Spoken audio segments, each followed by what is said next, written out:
성경은 하나님의 계시의 말씀입니다. 우리는 성경을 통해서 하나님이 어떤 분인지를 알 수 있습니다. 성경을 통해서 하나님의 영원한 계획이 뭔지 우리는 알 수 있습니다.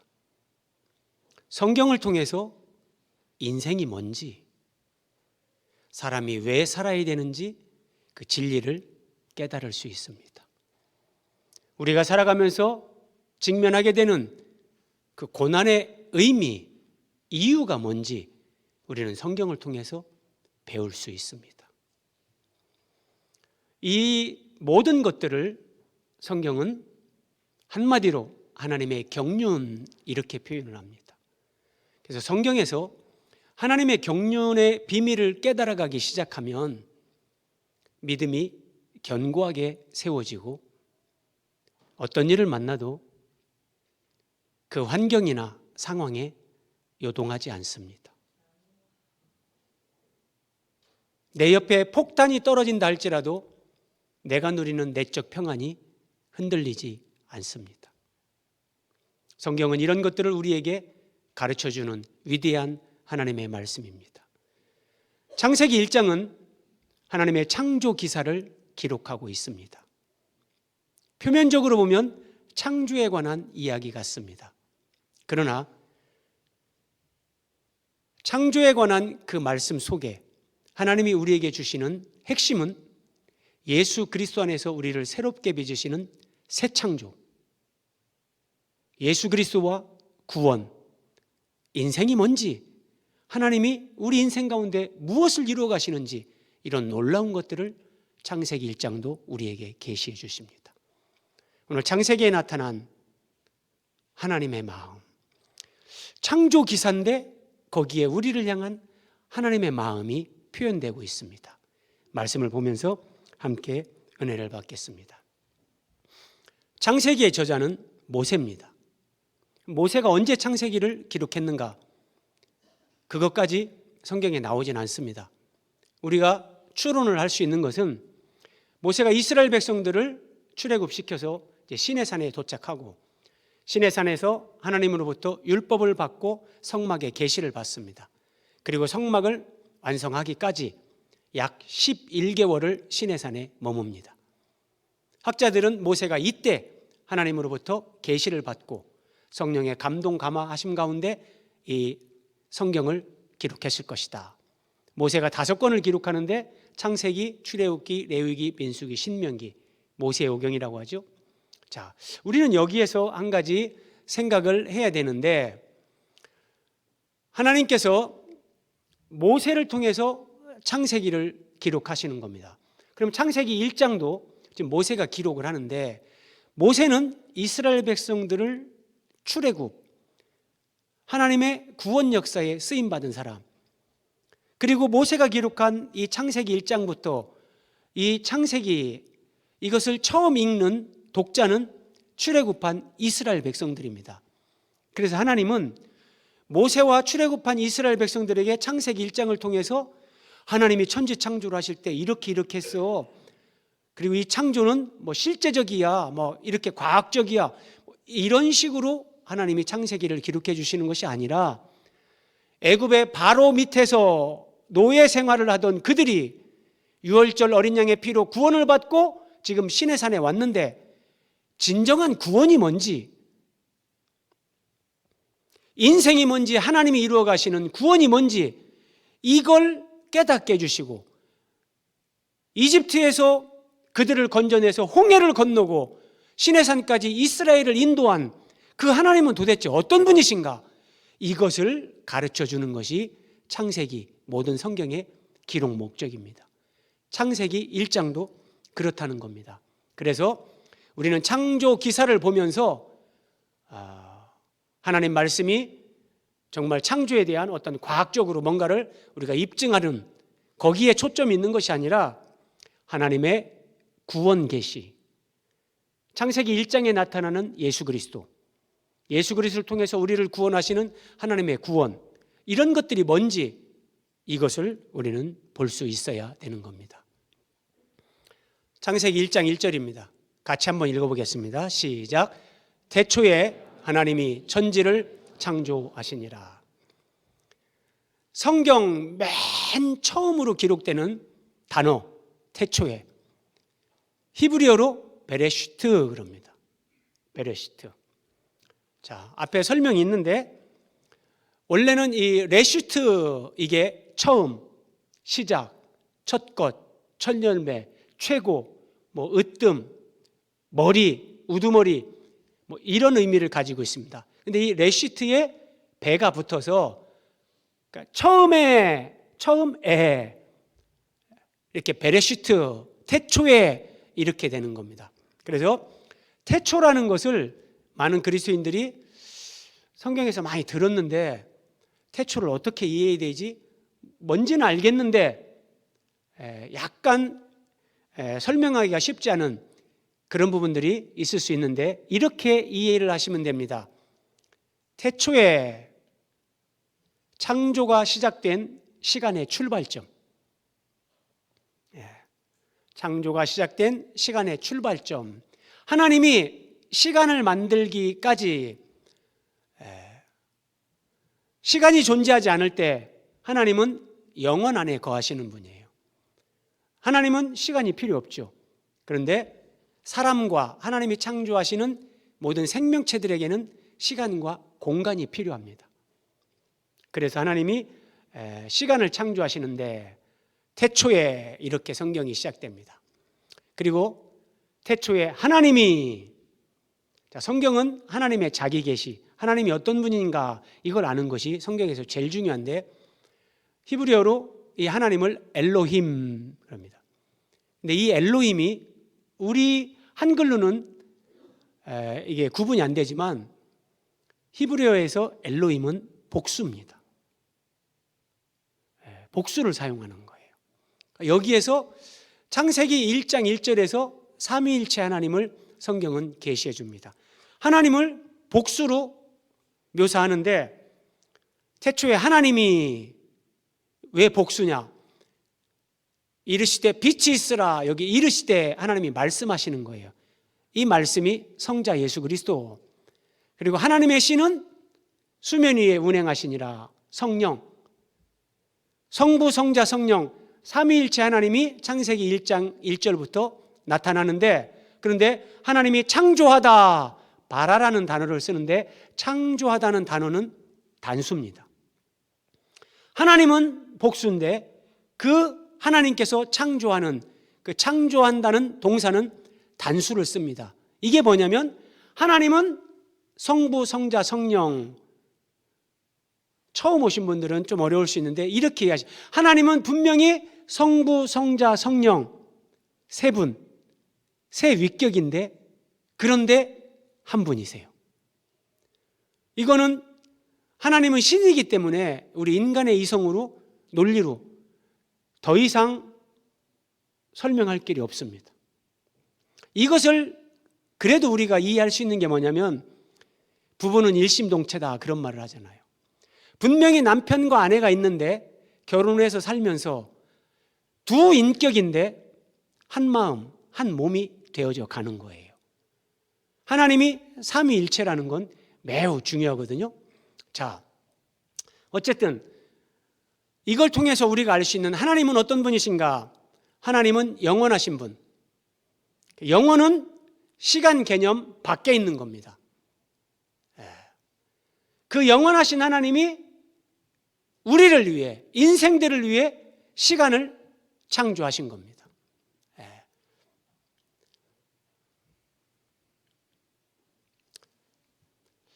우리가 믿고 있는 하나님, 그 하나님은 어떤 분이신가? 한 번 더 확인을 합니다.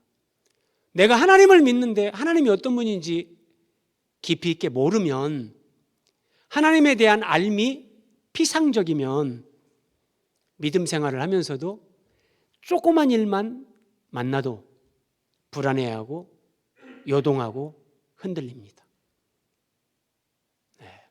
그런데 하나님이 어떤 분인지를 알면 다니엘이 사자굴에 들어가도 눈도 끔찍하지 않는 그런 담대함, 그런 평안, 이걸 누린다니까요. 자, 하나님은 어떤 분이신가? 하나님은 시간을 창조하신 분, 그러니까 시간 밖에 계신 분이에요. 스스로 계신 분, 자존자. 하나님은 시간 밖에 계시기 때문에 늙지를 않는 거예요. 하나님은 늙는 게 없어요. 그리고 하나님은 초월자. 사람은 시간과 공간 안에서만 존재할 수 있습니다. 그런데 하나님은 그 시간과 공간을 초월합니다. 계시록 5장 6절에 보면 예수님을 7눈 그리고 성령을 7영 이런 식으로 표현하는데 놀라운 말씀입니다. 자, 7은 성경에서 완전수를 가리키는데, 자, 7눈이다. 하나님이 거하시는 셋째 하늘, 그리고 이 우주 공간의 둘째 하늘, 우리가 바라보는 저 파란 하늘 스카이, 이게 첫째 하늘. 하나님이 창조한 세계가 이렇게 3층천으로 되어 있는데, 7눈이라는 것은 그 3층천의 세계에 우주가 됐든 내 내면 세계가 됐든 어디가 됐든 하나님이 보시지 않는 데가 없다는 거예요. 7영이다. 하나님이 영으로 존재하시는데 영이신 하나님이 계시지 않은 곳이 없다는 거예요. 어디든지 하나님이 나와 함께 계시고 나를 다 바라보시면서, 그래서 여러분, 내가 죽을 것 같은 상황에서도 하나님은 늘 보고 계시고 전능자시고 초월자시기 때문에 언제든지 구원해 주실 수 있는 거예요. 무에서 유를 창조하신 하나님, 전능하신 하나님, 삼위일체 하나님. 그래서 이 삼위일체 하나님이 중요한데, 하나님이 삼위일체인데 그 하나님이 우리를 예수님 안에서 하나님의 아들들이 되게 하려고 사람을 창조하셨습니다. 정말 놀랍고 위대한 겁니다. 하나님의 아들들이 되고, 다르게 얘기하면 우리를 예수님의 신부가 되게 하는 거예요. 신부가 된다는 건 그 예수님과 생명과 존재의 연합을 이루는 거예요. 피조물이 신의 생명, 신의 성품, 신의 영광에 참여하도록 이런 목적을 가지고 하나님이 사람을 창조하신 겁니다. 자, 지금부터는 하나님이 창조한 세계가 하나님께서 더 이렇게 진전을 이루어 가시는 하나님의 창조의 원리를 살펴보는데, 한번 보십시오. 땅이 혼돈하고 공허하며 흑암이 깊음 위에 있다. 흑암, 깊은 어둠, 짙은 어둠이 있는 거예요. 하나님이, 여러분, 저 혼돈 공허도 하나님이 창조하신 겁니다. 우리가 오늘날 혼돈 공허 흑암 그러면은 우리는 그것을 좋지 않게 생각하지만, 창세기 1장에서는 죄가 들어오기 이전입니다. 죄가 없는 상태에서 하나님이 창조한 혼돈도 공허도 흑암도 다 선하고 아름다운 겁니다. 자, 어쨌든 하나님이 깊은 흑암이 있게 하셨습니다. 근데 이르시되 빛이 있으라. 하나님이 빛을 만드십니다. 여러분 한번 생각해 보세요. 하나님은 성경에 6일 동안 창조하시고 7째 날 안식하시면서 그 사역, 창조 사역을 다 마치셨다 그러는데, 하나님은 전능하신 분이에요. 말씀 한마디로 모든 걸 한 번에 다 창조의 완성을 이루실 수 있는 분이에요. 그렇죠? 그런데 하나님이 왜 6일로 나눠서 7일째 되는 날 이런 식으로 하나님은 창조를 하셨는가? 다 깊은 뜻이 있습니다. 그 첫 번째가, 하나님의 창조는 혼돈, 카오스라게, 무질서 상태에서 질서로 진전을 이루게 하십니다. 그리고 공허가 나오죠. 이 혼돈이나 공허는 사실은 이게 비어 있다는 거예요. 빈 상태. 하나님은 빈 상태에서 채우는 것으로 창조를, 진전을 이루어 가십니다. 그래서 6일 창조 가운데 첫째 날, 둘째 날, 셋째 날은 하나님이 큰 틀에서 이렇게 그릇을 만드는 거예요. 그리고 넷째 날은 첫째 날 만든 그릇에 하나님이 내용물을 채우고, 다섯째 날은 둘째 날에 만든 그릇에 내용을 채우고, 여섯째 날은 셋째 날에 만든 그릇에 내용물을 채우는 것으로 하나님의 창조가 그렇게 진행됩니다. 그래서 하나님의 창조는 빈 상태, 공허에서 채움으로 진전됩니다. 이것이 흑암에서 빛으로 하나님이 이렇게 보여주시는데, 조금 더 살펴보겠습니다. 빛이 하나님이 보시기에 좋았더라. 하나님이 보시기에 좋았습니다. 그런데 하나님이 이제 남자와 여자, 사람까지 창조하신 후에 하나님이 지으신 그 모든 것을 보시니 보시기에 심히 좋았더라. 여러분, 성경은 정말 하나님의 계시의 말씀, 보시기에 좋았더라에서 보시기에 심히 좋았더라. 좋은 것에서 더 좋은 것으로 하나님의 창조는 진전을 이루어갑니다. 이런 관점에서 보면 저녁에서 아침으로, 그래서 저녁이 되고 아침이 되니 이렇게 묘사를 하는 겁니다. 자, 정리를 하면 하나님의 창조는 저녁에서 아침으로, 그리고 우리가 지난 2시간 동안 살펴본 것, 낮은 생명에서 높은 생명으로. 하나님이 제일 먼저 생명체를 만든 것은 풀입니다. 의식도 없는, 그러나 생명이에요. 그 풀 생명에서 이제 씨 맺는 채소, 그 다음에 씨 가진 열매 맺는 나무, 물고기, 새, 짐승, 사람, 생명이 낮은 단계에서 높은 단계로 하나님께서 그렇게 진전을 이루어 가십니다.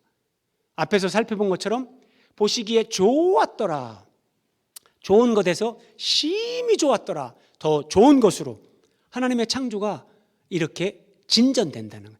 그러니까 하나님이 한 번에 뭔가를 다 만들어 놓고 금 나와라 뚝딱 이런 식으로 하시는 게 아니라 이렇게 진전을 이루어 가신다는 거예요.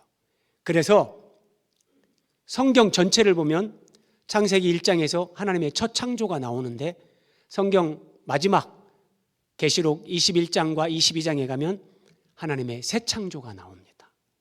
신비라니까요, 여러분. 첫 창조로 시작을 하지만 새 창조로 완성이 됩니다. 자, 그러면 이제 여기서 우리가 생각해야 됩니다.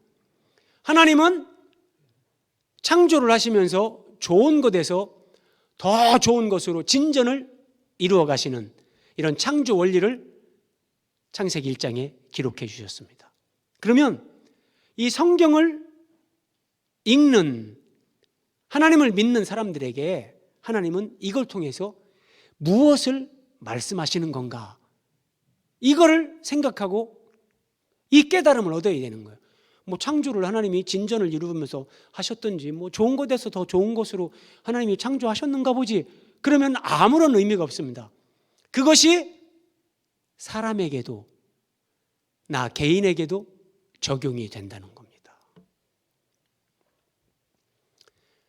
하나님이 남자와 여자를 창조하시고 보시기에 심히 좋았더라. 여러분, 아기가 태어났을 때, 우리 부모님들 첫 아기 태어났을 때 한번 생각해 보세요. 남들은 애가 못 낳느니 뭐라니 하더라도 부모 눈에는 표현할 수가 없는 거예요. 너무 이뻐가지고요. 그 생명의 감격, 그 생명의 희열, 그 자체가 그냥 신비해요. 하나님이 우리가 갓 태어난 생명을 보면서 너무 사랑스러워하고 이뻐하는 것처럼 하나님이 아담과 하와를 보시면서 보시기에 심히 좋았더라. 아이고 이뻐라. 하나님이 이렇게 하셨는데, 사람의 창조는 그게 끝이 아니라는 거예요. 하나님은 보시기에 심히 좋은 상태의 사람을 더 좋은 단계로 하나님이 진전을 이루게 하십니다. 그게 뭐냐면 창세기 2장에 하나님이 그 일곱째 날을 복되게 하사 거룩하게 하셨으니, 보시기에 심히 좋은 상태의 사람을 거룩한 존재로 하나님이 변화시킵니다. 거룩이라는 것은 하나님의 속성입니다. 하나님에게 표현되는, 하나님과 관련된 그런 표현이지 우리에게 거룩 이런 표현을 할 수가 없어요. 그런데 하나님은 사람을 보시기에 심히 좋은 상태로 창조하셨지만 하나님의 생명과 성품에 참여하는 존재로, 우리를 거룩한 존재로 진전시킵니다. 하나님은 이걸 말씀하시고 싶어서 창조를 한 번에 뚝딱 하시지 않은 거예요. 여러분 한번 생각해 보세요. 예수님의 생명이 내 생명이 되고 내가 예수님과 연합된다. 이게 그래 내 아들 예수의 생명하고 네 인간들 생명 막 기계로 찍어내듯이, 벽돌 찍어내듯이 쿵 찍어내가지고 그렇게 만들어질 수 있는 게 아니에요. 생명은 그렇게 안 돼요. 뭐냐면 내 자아의 생명이 있는데 내가 예수님을 영접하는 거예요. 그럼 생명이신 예수님이 내 안에 오셔서 인생이라는 기간, 그 과정을 거치면서 정말 하나님이신 예수님과 내가 생명과 존재의 연합을 이루어 가도록 하나님이 우리를 처음부터 그렇게 계획하시고 우리를 그렇게 만드시고 이 땅에 태어나게 하신 거예요. 자, 그래서 하나님을 믿지 않는 사람들은 뭐 이런 걸 알 수가 없잖아요. 근데 우리가 예수님을 믿는 우리는 이런 것을 알고 살아가야 되는 거예요. 모르고 살아가면 참 힘들고 어렵습니다. 왜냐하면 살아가다가 한 번씩 내가 원치 않는 고난을 만나거든요. 내가 원치 않는 십자가를 내가 지게 된다고요. 그럴 때 이런 것을 모르면 하나님 왜 나에게 이렇게 하십니까?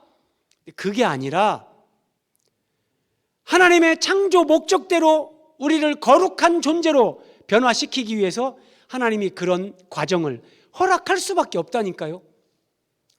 그리고 또 하나, 우리가 거룩한 상태로 그 진전을 이루어 가야 되지만 또 하나는 하나님이 우리에게 세상을 맡겨주셨어요. 그래서 우리는 이 세상을 더 아름답게 만들어 가야 돼요. 문화명령이라고 하죠. 그래서 정말 우리는 이 자연보호라든지 이런 걸 시작으로 해서 사람들이 살아가는 이 세상이 더 밝고 아름답게, 우리는 그런 부분에도 의식을 가지고 그런 사명을 감당해야 됩니다. 자, 지금까지 제가 설명드린 이런 부분들이 창조에 나타난 하나님의 마음입니다. 쉽게 설명하면 이런 거예요. 하나님이 우리에게 이렇게 말씀하시는 거예요. 사랑하는 내 딸아, 너 힘들지? 내가 다 알아. 네가 지금 인생이 완성이 아니라 내가 보기에 네가 심히 아름다운 존재지만 내가 너를 하나님의 생명과 성품에 참여하게 거룩한 존재로 내가 너를 이끌어가. 너 힘들고 아픈 거 내가 알아. 그런데 네 하나님이 누구냐? 너희들을 위해서 시간을 창조하신 하나님, 시간 밖에 계시는 자존자, 영원자, 전능자, 창조자, 무소부재하신 하나님 아니냐. 힘들어 하지만 네 하나님을 신뢰하면서 나 따라와. 한 걸음 한 걸음 따라와. 그러면 내가 너를 그렇게 세울 거야. 이게 창조에 나타난 하나님의 마음이에요. 형제님들 똑같아요. 사랑하는 아들아, 너 세상에서 가장으로, 남편으로, 자식으로 살아가는 거 참 힘들지? 내가 알아. 내가 알아. 근데 너를 내가 사랑하지만, 너를 내가 기뻐하지만 그 상태에서 거룩한 상태로 끌어올리기 위해서 내가 네 삶 가운데 때로는 고난도 허락하고 십자가도 허락한다. 그러나 너희 하나님이 누구냐? 전능하시고 사랑이시고 자비롭고 은혜로우신 하나님 아니냐? 나를 믿고 따라와. 내가 너 책임진다. 이게 창세기 1장에 나타난 하나님의 마음이에요. 우리를 향해서 말씀하시는 하나님의 마음이란 말이에요. 자, 성경이 얼마나 심오한가 한번 보는데요. 태초에 이 말씀이 베레시트라고 앞에서 살펴봤습니다. 그래서 레시트는 첫 것, 처음, 시작, 머리, 으뜸, 최고, 가장 좋은, 우두머리, 이런 의미.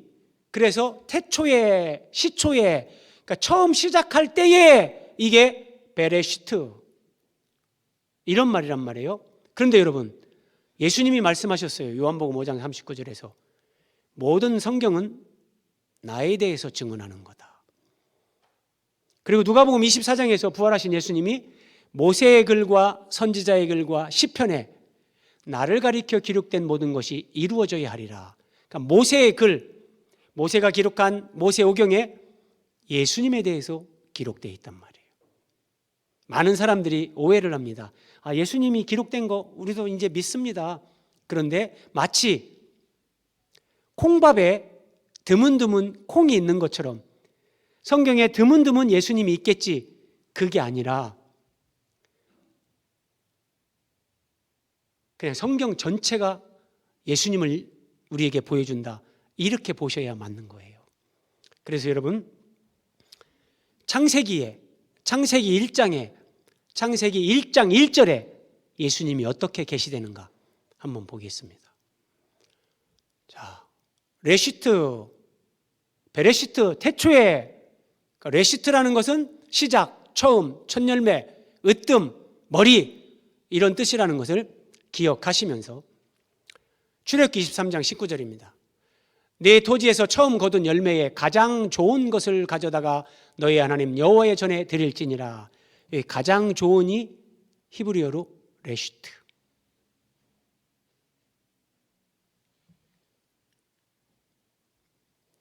레위기 23장 10절입니다.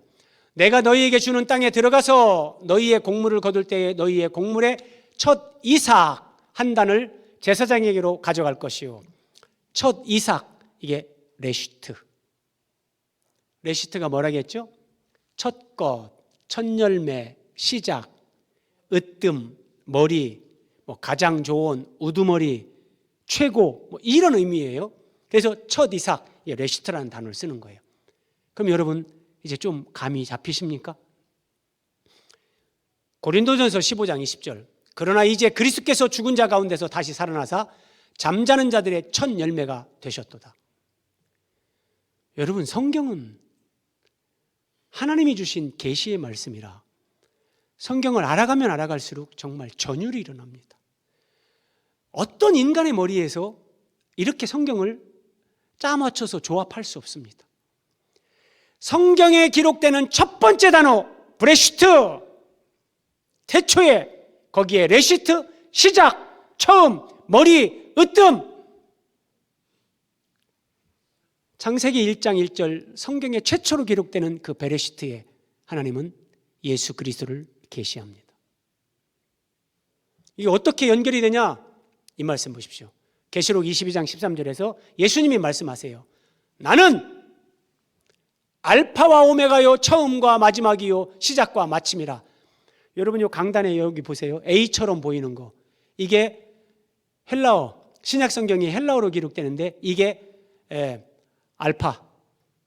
옆에 이렇게 된 이게 오메가. 헬라어 알파벳의 첫 자와 마지막 자. 그래서 나는 알파다라고 할 때 똑같이 처음이고 시작이고 다 이런 의미예요. 그래서 나는 알파다, 나는 처음이다, 나는 시작이다. 예수님이 이렇게 말씀하실 때 이게 오늘 창세기 1장 1절로 얘기하면 내가 레시트다. 베레시트, 예수님을 통해서 하나님이 너희를 거룩에 이르게 한다. 너희를 구원하시고 하나님의 생명과 성품에 참여하도록 예수 그리스도 안에서 너희를 새 창조하신다. 창세기 1장 1절은 이걸 우리에게 말씀하시는 거예요. 지나간 그 옛날 태초에 하나님의 창조를 얘기하는 것이 아니라 레시트 되시는 예수 그리스도 안에서 하나님이 우리를 새롭게 창조하신다. 이걸 말씀하시는 거라니까요. 이것의 완성을 이렇게 보시면 돼요. 골로새서 1장 18절에 그는, 예수님은 몸인 교회의 머리, 그가 근본, 죽은 자들 가운데서 먼저 나신 분, 만물의 으뜸. 여러분, 이게 전부 다 레시트예요. 근데 예수님이 머리, 근본, 먼저 나신 분, 으뜸이라고 할 때 무엇과 연결되냐? 교회예요. 하나님이 사람들을 구원하는데 구원은 개인 구원으로 시작되지만 여러분, 구원의 완성은 개인이 아닙니다. 교회로 연결돼서 완성되는 겁니다. 그래서 교회를 알면 알수록 정말 교회를 사랑하고 지체들과 서로 하나가 되고 서로를 배려하고 관용을 베풀고 이런 삶을 배워가고 그런 삶을 살아가게 된다니까요. 예수님을 교회의 머리로, 예수님을 교회의 시작으로, 예수님을 교회의 모든 것의 모든 것으로, 그러면서 구원받은 우리가 그 예수님에게 연결된 교회의 지체들로. 신비라니까요. 그래서 예수님이 머리고 우리가 그 머리에 연결된 몸의 지체이기 때문에 예수님과 우리는 하나예요. 예수님은 하나님, 하나님의 아들.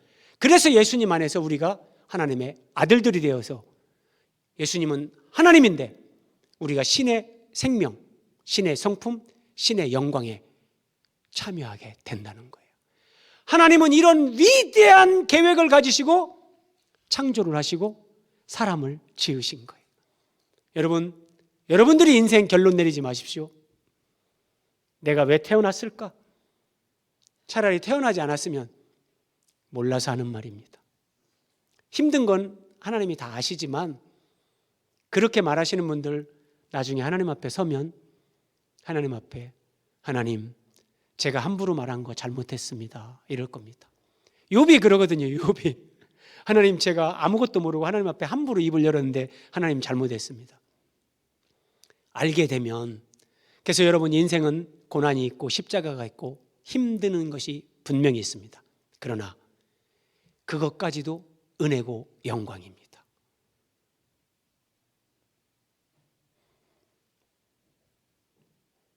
혼돈, 내 인생이 혼란스럽습니다. 공허, 내 인생에 뭔가가 비어있고 채워지지 않고. 흑암, 뭔가 나는 어둠 가운데 사는 것 같고. 그런데 하나님이 창조하신 혼돈, 공허, 흑암, 그것도 선한 것이고 그것도 은총이란 말이에요. 성경의 첫 글자 베레시트가 예수님으로 연결되는, 정말 여러분 경이롭지 않습니까? 그러면 이걸 통해서 우리에게 하나님은 뭘 말씀하시냐? 하나님의 창조 목적이 예수님 안에서 우리를 하나님의 아들들이 되게 하는 겁니다. 우리 인생 마치고 하나님께 가면 우리를 위해 하나님이 이 영광을 예비하시고 이 땅에서 우리가 흘렸던 눈물 하나님이 다 닦아주시면서 네 수고했다. 이제 하나님의 생명과 성품과 그 영광에 참여하면서 영원히 하나님과 더불어 영생을 누리며 사는 겁니다. 에베소 1장 4절입니다. 그 창세전에, 그러니까 세상을 창조하기 전에 하나님은 그리스도 안에서 우리를 택하셨어요. 이게 하나님의 영원한 계획이에요. 이런 계획을 가지고 세상을 창조하시고 우리를 이 땅에 태어나게 하시고 예수 그리스도로 말미암아 자기의 아들들이 되게 하셨다. 예수님을 믿고 살아가면서 저는 매일매일 생각할 때마다 감격스러운 것이 인생이 뭔지 진리를 알고 산다는 거예요. 내가 이거 모르면 돈 따라가고 욕망 따라가고 그냥 그렇게 살다가 죽었을까 하니까 하나님 너무 감사합니다. 참 그런 고백이 많은데 여러분 다시 한번 정리해서 설명을 드릴게요. 인생은 뭘까요? 어느 날 자녀들이 물어요. 엄마는 왜 살아? 아빠는 왜 살아? 자녀들이 그걸 물을 때는 그 자녀들이 사는 게 뭐지? 여기에 대해서 답을 얻고 싶다는 거예요. 근데 답을 줄 수 있어야 되는 거예요. 쓸데없는 소리 하지 말고 공부나 해! 그러면 안 된단 말이에요. 그래? 앉아봐. 야, 너 수준 있는 질문하네? 이러면서 얘기를 해줘야 되는 거예요. 인생이란 사람이 태어나서 죽을 때까지 그 기간을 우리는 인생이라고 합니다. 그런데 놀라운 것은 사람이 태어나서 죽을 때까지 사는 그 인생을 우리가 사는데 내가 태어날 때 내 의지와 선택과 아무런 관련이 없다는 거예요. 내가 죽을 때도 내 의지와 선택이 아니라 창조주 하나님에 의해서 하나님이 오라 하면 가는 거예요. 이 100년 안팎의 시간이 인생인데 그러면 하나님 왜 나를 태어나게 하고 그 인생을 살다가 죽음으로 하나님께 돌아가게 하는가? 산다는 건 뭔가? 인생의 의미는 뭔가? 죽은 후에 사람은 하나님께로 영원한 세계로 들어갑니다. 인생은 영원을 준비하는 과정입니다. 인생이 끝이 아니란 말이에요. 영원을 준비하는 과정. 이것을 에베소 4장 21절에서 24절에 저렇게 말씀하시는데 그림으로 보면 저 매미의 탈피를 보십시오, 여러분. 예수 그리스도 안에 진리가 있는 것처럼 너희가 그 진리를 가르침 받았을진데 예수님 안에서 우리가 옛사람을 벗고 저게 지금 옛사람을 벗고 새사람을 입은 거예요. 네 발로 기어다니던 성충이 그냥 벌레인데 속생명이 자라면서 날개를 단 매미로 존재가 변화되어져서 이제는 기어다니는 존재가 아니라 날아다니는 존재로 바뀝니다. 그렇게 되기 위해서 옛사람을 먼저 벗는 겁니다. 저 성충의 표피를 찢고 나오는 겁니다. 옛사람을 벗고 저렇게 날개를 달고 새 사람을 입는 겁니다. 그래서 인생은 영혼을 준비하는 과정인데 내용은 뭐냐?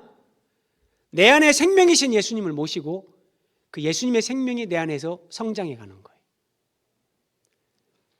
성충 안에서 매미의 속생명이 성장하면서 겉껍질을 찢고 매미가 나오는 것처럼 생명의 성장, 존재의 변화를 이루면서 우리가 하나님 앞에 이르게 되는 것, 이것이 인생의 핵심, 인생의 의미. 이 삶을 살아가는데 저렇게 존재가 변화되는데 여러분, 겉껍질이 찢어지는 것 없이는 매미는 나올 수 없어요. 예. 겉껍질이 찢어지지 않으면 그 안에서 죽습니다. 우리가 똑같아요. 내가 죽을 것 같은 그런 고통을 한 번씩 겪지 않으면 사람은 심히 좋은 상태에서 거룩한 상태로 변화되지를 못합니다. 그래서 하나님이 내 가슴이 찢어지고 내 존재가 정말 죽음과 같은 그런 시간을 통과하게끔 하나님이 그런 시간을 허락하시는 겁니다. 이 진리를 모르면 전부 다 돈 따라가고 욕망 따라가고 세상에서 조금 더 많이 갖는 거, 높아지는 거, 그걸 성공이라 생각하면서 사는 거예요. 그러면 자기 자아에 갇히고 세상에 갇혀 살다가 허무하게 죽습니다. 여러분 창세기 11장에 가면 제가 저런 부분을 설명을 드릴 건데 하나님을 떠난 인생은 이중 감옥에 갇혀 있습니다. 나라는 감옥. 나라는 것은 자아는 생각, 감정, 의지 이렇게 되어 있습니다. 사람이 자기 생각에 갇혀서 고통당하면서 사는 사람 많습니다. 네. 배우자에 대해서 불륜을 한번 의심해 보십시오. 의처증, 의부증을 한번 가져보십시오. 그것이 치유되기까지 그 사람은 행복할 수 없습니다. 그 생각 하나로 그 인생을 사탄이 파멸시킵니다. 생각이 이렇게 무서운 겁니다. 네. 감정도 마찬가지입니다. 네.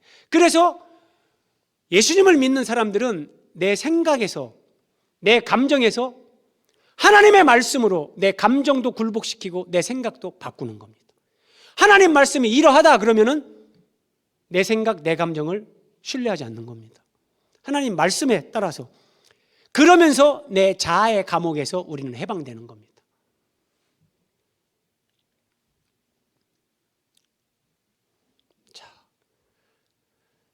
이런 과정을 통과하면서 우리는 이제 천국에서 영생을 누리며 하나님의 영광에 참여하는 겁니다. 자, 하나님은 무에서 유를 창조하셨습니다. 하나님의 창조, 그렇죠? 잘 생각하셔야 됩니다. 그러면은 하나님은 그 물질적인 창조의 세계, 이걸 우리에게 얘기하는 게 본질이 아니라니까요. 자, 하나님은 나에게 없던 것, 무에서 유를 창조하시는데 우리에게 없었던 것, 우리에게 영생이 없습니다. 우리에게는 하나님에 속한 사랑, 온유, 겸손, 거룩, 이런 게 우리에게는 원래 없는데 예수님 안에서 우리에게 영생을 주시고 겸손과 온유와 사랑과 낮아짐과 섬김과 거룩함을 이루어가게 하십니다. 이것이 예수님 안에서 베레시트였죠? 레시트 되시는 예수님 안에서 우리를 새 창조하시는 하나님의 구원 역사. 그래서 무에서 유를 창조하셨다라고 할 때 개인적으로 적용하세요. 나에게 없는 것을 하나님이 있게 만드시는 분이에요. 사랑이 안 되고 용서가 안 됩니까? 하나님은 그걸 만드시는 분이라니까요. 내 안에서. 죽음을 두려워하십니까? 영생을 우리에게 주시고 그 영생을 누리게 하신다니까요. 마지막 화면입니다. 창세기 1장은 31절로 되어 있습니다. 근데 그 31절에 하나님이 32번 나옵니다. 하나님이 천지를 창조하시니라. 창세기 1장의 모든 주어는 하나님입니다. 무엇을 말씀하시는가? 하나님이 내 삶의 주어가 하나님으로 바뀌는 것이 구원을 이루어가는 하나님의 새 창조라는 거예요. 자, 요셉이 형들에 의해서 이집트의 노예로 팔려갔습니다. 여러분, 그것만 생각하면 진짜 억울하잖아요. 두고 봐라. 반드시 내가 복수하리라. 이게 사람이 가지고 있는 마음이에요. 그런데 하나님이 요셉의 마음 안에 없었던 것을 무에서 유를 창조하십니다. 하나님의 경륜을 깨닫게 하시고 하나님이 왜 이런 일을 허락하셨는지, 그래서 요셉은 형들에게 이렇게 고백합니다. 당신들이 나를 이곳에 팔았다고 해서 근심하지 마소서, 한탄하지 마소서. 하나님이 당신들이 나를 팔아서 나를 이집트에 내가 온 것이 아니라 하나님이. 여러분, 내 삶의 주어가 하나님으로 바뀌면 여러분들을 힘들게 한 사람이 있습니까? 그 사람이 한 게 아니라 그 배후에 하나님의 주권이 작동하고 있는 거예요. 아, 하나님이 나에게. 그럼 왜 이런 일을 하시는가? 하나님이 생명을 구원하시려고 나를 당신들보다 먼저 보내셨나이다. 하나님이 큰 구원으로 당신들의 생명을 보존하고 당신들의 후손을 세상에 두려고 나를 먼저 보내셨나니, 그런즉 나를 이리로 보낸 이는 당신들이 아니요 하나님이십니다. 내 삶의 주어가 하나님으로 바뀌는 거예요. 사람 원망하지 않고 환경 원망하지 않고 하나님이 내 삶 가운데 하나님이 하시는 하나님의 주권과 섭리를 바라보면서 예수 그리스도를 통해서 나를 지금도 새롭게 빚어가시고 하나님의 생명과 성품에 참여하는 거룩한 존재로 나를 변화시키는 하나님의 일하심을 보는 거예요. 창세기 1장은 우리에게 창조가 어떻게 됐고 이게 과학적으로 어떻고 그런 걸 얘기하는 게 아니라 예수 그리스도 안에서 하나님의 나를 지금도 이렇게 빚어가시고 계시고 이렇게 새 창조를 이루어가고 계시다. 내가 너희들 이렇게 만들어가고 있으니까 나를 신뢰하고 믿음으로 나 따라와. 너희들 결코 후회하지 않아. 너희들 결코 실망하지 않아. 내가 너희들 책임진다. 하나님이 우리에게 이렇게 말씀하시는 겁니다. 하나님이 창조하신 자연계, 내 인생에서 무엇을 겪든지 거기에 하나님의 주권, 하나님의 새 창조의 섭리의 손길을 보시면서 하나님의 마음을 알고 하나님 마음에 합한 그런 사람들로 세워져가는 저와 여러분이 되시기를 예수님의 이름으로 기원드립니다.